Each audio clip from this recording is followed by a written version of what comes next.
The anatomy of the ego, how the false self is built. The ego isn't who you are, it's who you had to become to survive. The mask that forgot it was a mask. We were not born with an identity. We didn't think, "Oh, I'm worthy," or "I'm not enough." We simply were. We simply existed, right? Babies are pure existence. A baby, a child, isn't thinking about its place in the world. It's in the present moment. It's real. Babies and children are really human beings. A lot of us are human doing, and because we're human doing, we feel distortions and pain. Then throughout life, experience taught us what was safe to express and what will get us hurt, mocked, or abandoned. All right. So we ended up adapting. We shaped ourselves into what the world rewarded versus what we grew to be, if that makes sense. We morphed ourselves. We conformed ourselves. We are like water. Life gave us a cup and we blended and we became the shape of whatever cup we were placed in.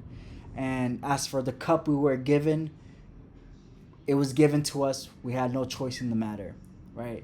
That is life.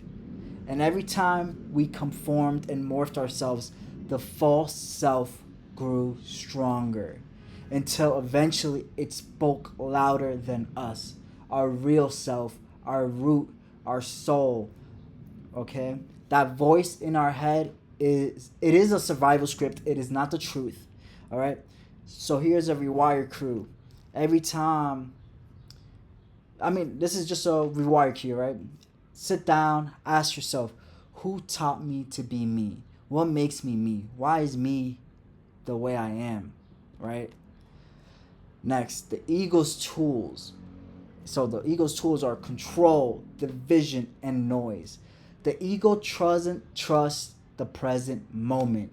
It needs to prepare. It needs to defend. It needs to fix. It needs to predict. The ego pulls you out of the now and throws you into endless thought loops. What if? Why me? What will they think? What would they do? And then it creates division. It creates separation between us and others, between who we are and who we should be. And it creates a false sense of safety. The ego does not want peace. It wants power disguised as safety. Here's a rewire cue. Notice what your ego does not allow you to feel. That's where freedom begins. Notice where it tugs at and fights you at. And do that. Don't listen. So why are we afraid to let go of our ego? The ego is pain wearing a crown. Every piece of it was built from an emotional wound, humiliation, abandonment, betrayal, etc. And it tells you, if I dissolve, we'll die. You'll die. But ego death isn't real death. It's the end of pretending. And most people would rather stay in the prison they decorated than walk free. Because it's attachment. We get attached to the lies. We get attached to the mask. All right? And when the mask falls apart, it feels like we fall apart. So, take a moment. Feel what part of you is scared of being nothing. Touch it. Name it. Don't flinch. Because, we all want to be special. We all want to matter. But ultimately, we don't fucking matter. We're nothing in the grand scheme of things. We all want to be special. But we're not. And that's okay. That's okay. We can accept the void. A lot of people have this void. So do I. But instead of trying to fill it, instead of trying to fight it, instead of trying to deny the void and the nothingness, accept the nothingness. All right? Accept the nothingness. How to see through the ego without losing function. First of all, don't try to fight the ego. The me versus you, the me versus the not me dynamic. It's still the ego playing both roles. Why? Because one side is trying to control the other side. Well, they're both the two different sides of the same coin. The coin is the ego itself. You know what I mean? Like, oh, I should be this way, not that way, and you feel a tug of war. Both are the ego, just different sides, heads and tails. All right, you don't need to kill the ego. That's just the ego in disguise trying to conquer itself. Instead, learn to see it in action. Learn to catch it in the act, but not with judgment, but with awareness. And then, every single time you see it and you actually notice, say, hey, I see you again. Trying to be like, there you are, defending yourself for no reason. Just notice it. Just notice the ego. And then shine a light on it. Don't fight a shadow, you shine a light. Remember, notice when the ego is working, and just simply say, I see you, I notice you, and I choose peace over protection. Living without the costume. So, what happens when you stop performing? Well, we become quiet, we become unstimulated. That is the truth. And in that stillness, there is clarity. There's laughter that isn't trying, and there's love that doesn't ache.